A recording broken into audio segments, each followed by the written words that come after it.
Assalamualaikum warahmatullahi wabarakatuh.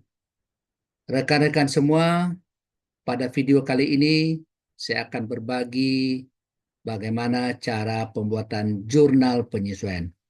Pada rekan-rekan, mari kita belajar akuntansi tentang jurnal penyesuaian.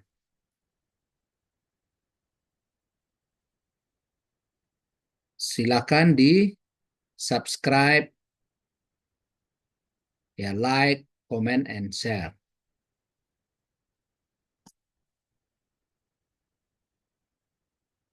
Yuk belajar jurnal penyesuaian. Tujuan pengajaran jurnal penyesuaian setidaknya ada 3 poin. Yang pertama, pengertian jurnal penyesuaian itu sendiri. Yang kedua, akun-akun yang memerlukan penyesuaian. Yang berikutnya adalah praktek jurnal penyesuaian. Sebelum melangkah lebih jauh, kita harus memahami dulu apa pengertian dari jurnal penyesuaian. Jurnal penyesuaian itu adalah suatu jurnal yang dibuat karena adanya ketidaksesuaian antara akun-akun atau perkiraan-perkiraan pada neraca saldo dengan keadaan yang sebenarnya. Artinya apa? Bahwa ayat jurnal penyesuaian ini dibuat untuk memperoleh kecocokan terhadap posisi neraca. Apakah itu aktiva, apakah itu hutang dan modal. Dan juga mencocokkan terhadap laporan laba rugi. Apakah terhadap pendapatan maupun biaya akhir periode. Akun-akun yang memerlukan penyesuaian secara umum ada 6. Yang pertama, perlengkapan. Ya, bisa dicatat sebagai harta apabila menggunakan metode neraca. Dicatat sebagai beban apabila menggunakan metode laba rugi. Yang kedua, beban yang masih harus dibayar atau accrued expense. Ini pun bisa menggunakan dua metode. Metode neraca bisa dicatat sebagai harta, dengan metode laba rugi bisa dicatat sebagai beban atau biaya. Yang berikut, yang ketiga itu beban dibayar di muka atau prepaid expense. Yang keempat, pendapatan diterima di muka atau deferred income. Ini pun juga dengan dua metode bisa kita catat. Yang pertama, kalau metode neraca bisa dicatat dulu sebagai hutang atau kewajiban. Apabila menggunakan metode laba rugi, bisa dicatat terlebih dahulu sebagai pendapatan. Yang kelima, yaitu pendapatan yang masih harus diterima atau accrued income. Yang terakhir adalah penyusutan aktiva tetap atau depreciation. Untuk itu mari kita bahas satu persatu. Pertama, perlengkapan. Apabila perlengkapan ini kita catat sebagai harta, ini berarti metode neraca. Jurnal penyesuaiannya di akhir tahun adalah beban perlengkapan di debit pada perlengkapan di kredit. Nilainya adalah sejumlah yang terpakai. Ingat ya, sejumlah yang terpakai. Kemudian apabila perlengkapan ini dicatat sebagai beban atau biaya, ya jurnal penyesuaiannya adalah perlengkapan di debit, beban perlengkapan di kredit, nilainya seberapa? Sejumlah yang tersisa. Ya, untuk mudahnya kita lihat contoh soal. Pada neraca saldo 31 Desember 2019 terdapat akun perlengkapan kantor nilainya 7.500.000. Pada waktu perhitungan ternyata nilai perlengkapan yang masih ada sebesar 2.500.000. Bagaimana jurnal penyesuaian di akhir tahun dibuat? Ya, karena ini adalah perlengkapan kantor yang merupakan akun harta sejumlah yang terpakai. Ya, jadi perlengkapan yang terpakai berapa? 7.500.000 dikurang 2.500.000, 5 juta. Kita tinggal bikin jurnal penyesuaiannya.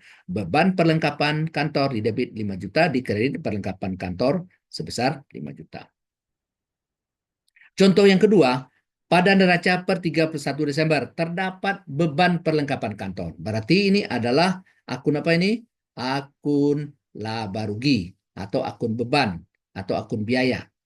Ya, sejumlah yang tersisa. Karena yang di sini bebannya ada 5 juta, yang tersisanya adalah sebesar 1.500.000. Bagaimana jurnal penyesuaiannya?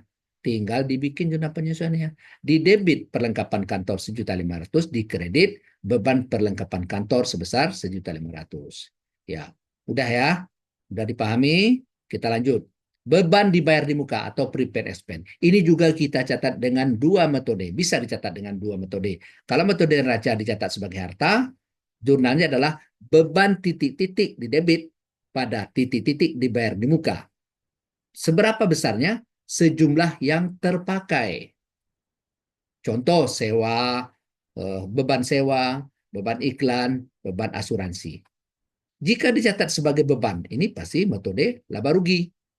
Ya, jurnalnya adalah titik-titik dibayar di muka di debit pada beban titik-titik. Jumlahnya berapa? Sejumlah yang tersisa. Kita lihat contoh soal. Ya, dalam neraca saldo tercatat sewa dibayar di muka 36 juta. Sewa dibayar di muka berarti adalah akun harta atau di akun yang ada di neraca. Sejumlah yang terpakai pada tanggal 31 Desember 2019 menunjukkan sewa dibayar tanggal 1 Oktober 2019 untuk masa 1 tahun. Bagaimana jurnal penyesuaiannya di akhir tahun? Kita lihat 1 Oktober 2020. Ini 1 Oktober 2019. Ini selama 1 tahun. Yang perlu kita buat jurnal penyesuaiannya adalah per 31 Desember. Dilihat ini jumlah yang terpakai. Berapa bulan yang terpakai? Adalah 3 bulan. Sisanya adalah sebesar 9 bulan. Bagaimana perhitungannya? Nilai penyesuaiannya adalah 3/12 kali 36 juta. Dapatlah 9 juta. Jurnal penyesuaiannya adalah beban sewa di debit 9 juta, sewa dibayar di muka, di kredit 9 juta. Nah, ini kalau contoh yang kedua, neraca saldo tercatat akun beban sebesar 72 juta. 31 Desember. Ya, sewa dibayar tanggal 1 Agustus 2019 untuk masa 1 tahun. Ini adalah akun beban. Sejumlah yang tersisa. 1 Agustus 2019 dibayar berapa lama? Untuk 1 tahun. Berarti 1 Agustus tahun 2020. Bagaimana jurnal penyesuaian 31 Desember 2019? Kita lihat. Ini adalah yang terpakai. Berapa bulan? 5 bulan. Yang belum terpakai atau tersisa sebesar 7 bulan. Yang perlu kita jurnal adalah sejumlah yang tersisa. Ya, maka nilai penyesuaiannya adalah 7/12 kali 72 juta. Nilainya berapa? 42 juta. Tinggal dibuat jurnalnya. Sewa dibayar di muka di debit ya sebesar 42 juta, di kredit beban sewa sebesar 42 juta. Selesai. Ya, lebih mudah ya. Lebih mudah dipahami. Kita lanjut contoh yang ketiga, beban yang masih harus dibayar. Jurnal penyesuaiannya sederhana. Beban titik-titik di debit pada utang titik-titik. Ya, ini contoh soal. Ya, misalnya tanggal 31 Desember 2019, PT Sony Momora, sebuah perusahaan bergerak di bidang digital, memiliki tanggungan berupa utang gaji yang harus dibayarkan pada karyawannya. Berapa utangnya? 5 juta. Maka buatlah jurnal penyesuaian 31 Desember 2019. Ya, kita debit beban gajinya 5 juta, kita kredit utang gaji. Selesai. Ya, sederhana. Oke, kita masuk kepada poin yang keempat mengenai pendapatan diterima di muka atau deferred income. Ini juga kita bisa menggunakan dua metode. Kita gunakan pertama metode neraca. Kita catat dulu sebagai utang atau kewajiban. Jurnal penyesuaiannya adalah titik-titik diterima di muka pada pendapatan titik-titik. Berapa nilainya? Sejumlah yang menjadi pendapatan. Ya, yang kedua, jika dicatat sebagai pendapatan, berarti menggunakan metode laba rugi. Ya, jurnal penyesuaiannya adalah pendapatan titik-titik di debit pada titik-titik diterima di muka. Sebesar apa? Adalah sejumlah yang belum menjadi pendapatan. Kita lihat contoh. Ya, contoh soal. Tanggal 1 September 2019 diterima pendapatan bunga pinjaman hipotek di muka 6 juta untuk masa 1 tahun. Tentukan jurnal penyesuaian per 31 Desember 2019 jika transaksi dicatat sebagai metode kewajiban. Nah, 1 September 2019 untuk masa 1 tahun. Berarti 1 September tahun 2020. Jurnal penyesuaian per 31 Desember 2019. Kita lihat di sini berapa yang diakui sebagai pendapatan. Itu 4 bulan. September, Oktober, November, Desember 4 bulan. Yang tersisa atau yang belum diakui sebagai pendapatan berarti 8 bulan. Yang dicatat di sini adalah sebesar 4 bulan. Rumusnya adalah bunga yang menjadi pendapatan 4 bulan, September 2019 sampai 31 Desember 2019. Jurnalnya penyesuaiannya adalah 4/12 kali 6 juta, 2 juta rupiah. Ya, ini penyesuaiannya adalah Bunga diterima di muka di debit 2 juta, di kredit pendapatan bunga sebesar 2 juta. Nah, contoh yang kedua, tanggal 1 September diterima pendapatan bunga pinjaman hipotek. Ya, sebesar 6 juta untuk masa 1 tahun. Tentukan jurnal penyesuaian per 31 Desember 2019 jika dicatat sebagai metode pendapatan. 1 September 2019, 1 September 2020, 1 tahun. Yang kita perlu buat adalah 31 Desember 2019. Jurnalnya apa? Jurnal penyesuaiannya. Diakui sebagai pendapatan selama 4 bulan. Ya, kemudian yang belum diakui sebagai pendapatan adalah 8 bulan. Yang dicatat adalah menjadi pendapatan adalah 8 bulan 1 Januari sampai dengan 31 Agustus 2020 yang belum menjadi pendapatan. Penyesuaiannya adalah 8 per 12 kali 6 juta, 4 juta. Jurnal penyesuaiannya adalah pendapatan bunga di debit sebesar 4 juta, bunga diterima di muka di kredit sebesar 4 juta. Oke. Yang kelima, pendapatan yang masih harus diterima atau accrued income. Jurnalnya sederhana, piutang titik-titik di debit pada pendapatan titik-titik. Ini contoh soal. Kita lihat 31 Desember 2019 piutang bunga yang harus diterima sejumlah 5 juta. Jurnal penyesuaian akhir periode akuntansi adalah ya kita tinggal membuat jurnal. Piutang bunga di debit 5 juta, pendapatan bunga di kredit sebesar 5 juta. Yang terakhir itu penyusutan aktiva. Jurnalnya tetap sederhana. Pada akhir tahun atau 31 Desember kita debit beban penyusutan titik-titik pada akumulasi penyusutan titik-titik. Sebesar berapa? Kita lihat contoh soal. Pada tanggal 1 Oktober 2019 dibeli kendaraan 300 juta rupiah. Umurnya kita taksir 5 tahun.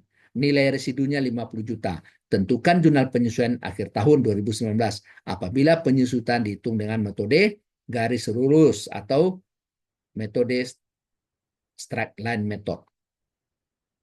Kita hitung dulu penyusutan. Bagaimana menghitung rumus penyusutan?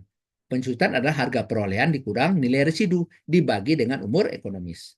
Kita masukkan ke rumus penyusutan adalah 300 juta dikurang 50 juta dibagi 5 tahun.